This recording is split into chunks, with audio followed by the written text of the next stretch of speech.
ఏదైతే నిలిచిని మాట్లాడుతూ ఉన్నామో గత సంవత్సరంలో ఇదే ప్రాంతంలో 3 గంటలు ఈ బుడమేరకు పడి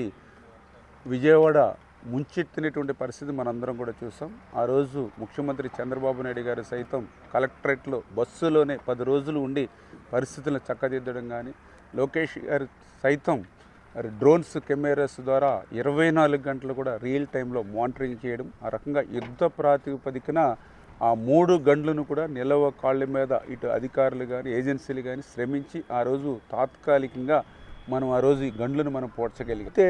మొన్న గండ్లు పడడమే కాదు, గతంలో ఈ బుడమేరుకి ఎప్పుడు గండ్లు పడినా ఇదే ప్రాంతంలో పడుతూ ఉన్నాయి. ఎందుకంటే ఛానల్లో వచ్చేటువంటి ఫ్లడ్ వాటర్తో పాటు దీనికి ఆపోజిట్లో ఏదైతే పులివాగుకి సంబంధించి ఆ వాటర్ అంతా కూడా డైరెక్ట్గా ఈ బండని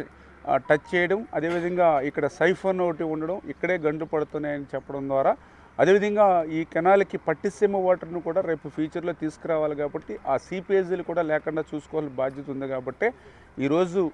మొన్న గండ్లు పడినటువంటి 3 గంటలను కలిపి ఈవేళ 365 మీటర్ల సీసీ వాల్ని శాశ్వత ప్రాతిపదికన, యుద్ధ ప్రాతిపదికన ఈ సీజన్ ప్రారంభమయ్యే లోపుగానే ఆర్థికంగా మాకు మొన్న ఏదైతే ఏప్రిల్ నెలలోనే అప్రూవల్ అయినప్పటికీ కూడా మే నెలలోనే టెండర్లు పిలిచి వర్క్ ఆర్డర్ ఇచ్చి ఇమ్మీడియట్లీ ఈ సీజన్లో మేము ఈ సీసీ వాళ్ళు పూర్తి చేయగలిగాము. అంతేకాకుండా ఈ ఫ్లడ్ భవిష్యత్తులో వస్తాయి అంటే శాశ్వత ప్రాతిపదికన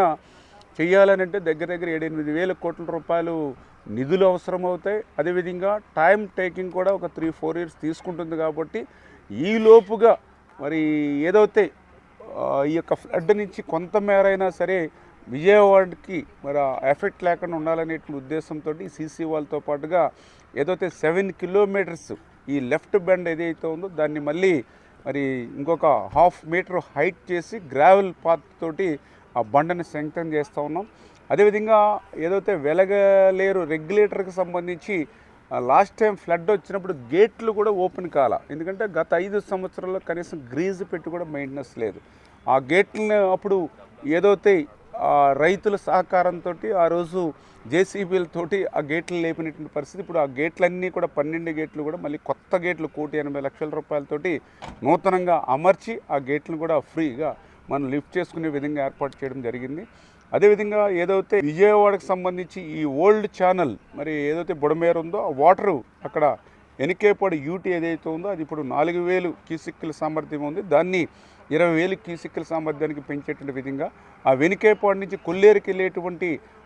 బుడమేరు డ్రైన్ 57 కిలోమీటర్లు కూడా మొత్తం డీసిల్టింగ్ చేసుకుంటూ దాన్ని కూడా క్లియర్గా ఉంచుకునేటువంటి విధంగా, ఆ కొల్లేరుకు వచ్చినటువంటి నీరు కూడా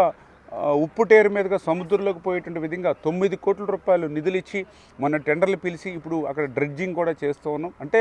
ఈ యొక్క బుడమేరు ఆపరేషన్ అనేది టైం టేకింగ్, ఇంకా ఏదైతే